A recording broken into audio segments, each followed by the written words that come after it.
एक अधम आमिष खग भोगी।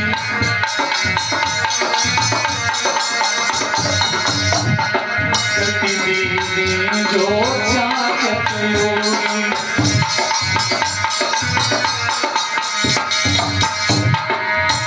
हर की गोदी में मुक्ति पाना। हर की गोदी में मुक्ति पाना सबके बस की बात नहीं है।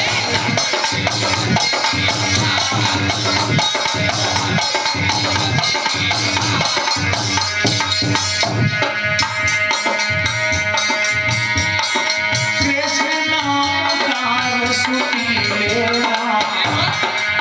कृष्ण नाम का रस पी लेना सबके बस की बात।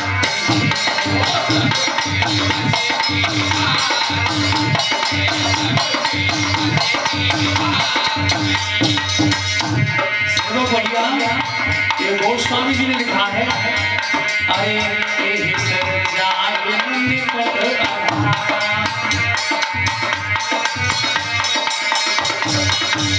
अभागा व्यक्ति जब पैर नहीं पड़ते किस प्रकार भगवत बंद हो, जिस प्रकार अगर कोई रोगी व्यक्ति हो तो उसको रोटी भी कड़वी लगती है।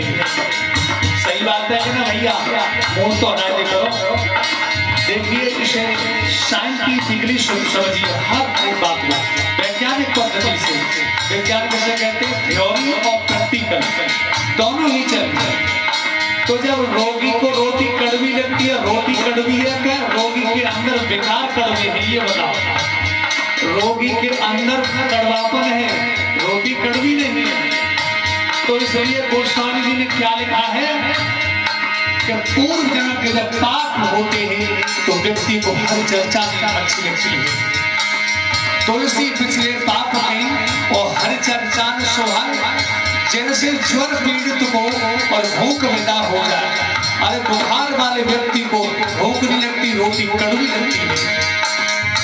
गोस्वामी जी ने लिखा है परिचय महाराज, एहि सर जाय निकट अभागा।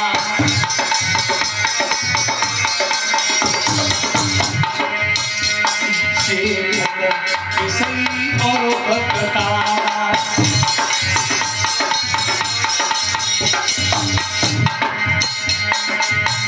हरि का कीर्तन सुनना सुनाना सबके बस की बात नहीं है।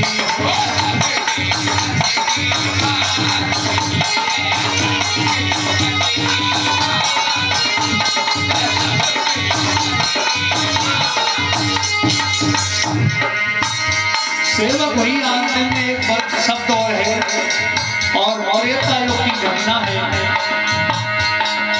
आज देखते हैं कि भगवान के दरबार में हम खाटू श्याम जाते हैं, कभी कहीं जाते हैं, लेकिन जब हमारी दृढ़ इच्छा शक्ति हो, सच्ची लगन हो, ईश्वर के प्रति प्रेम हो, भक्ति भावना हो, तो भगवान रास्ता खोजते हुए तुम्हारे घर आएंगे। कैसे? जब भगवान श्री राम मतंग ऋषि के आश्रम में शबरी रहा था, उस शबरी की थोड़ी घटना सुन लीजिए। शबरी पूर्व जन्म में बहुत सुंदर एक रानी थी। जब ये अपने राजा के साथ में जब प्रयाग में स्नान करने आई तो इसके अंदर भक्ति भावना थी। जब प्रयाग के अंदर इसने गोता लगाया तो उससे पहले सोच लगी कि मैं साधु संतों के सत्संग और भजन कीर्तन कर लूं। तो अपने राजा से कहा कि स्वामी कहो तो मैं संतों के दर्शन कर लूं, इनके साथ में भजन कीर्तन कर लूं। उस राजा ने कहा तुम जानती हो राजघराने की हो, एक रानी हो, ये भक्त साधु बाबा के भजन कीर्तन सुनोगी? उस रानी का हृदय विदीर्ण हो गया, व्याकुल हो गई। उस प्रयाग में जाके गोता लगाया और कहने लगी है गोविंद अगले जन्म में मुझे इतना कुरूप बनाना, इतनी बुरी बनाना कि मेरी तरफ कोई आकर्षित न हो। तो भगवत बंधु वही गोता लगा के गोविंद के चरणों में ध्यान करके उस महारानी ने प्रणाम कर दिया।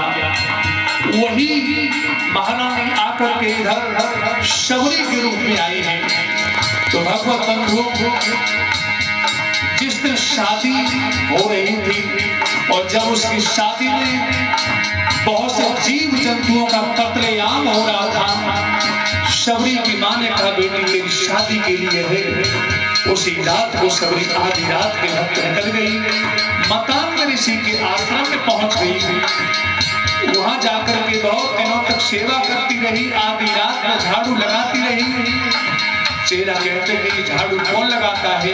एक दिन उसे पकड़ लिया, आकर के ऋषि के आश्रम में खड़ा कर दिया। ऋषि ने कहा से मारो, उसे रख लिया।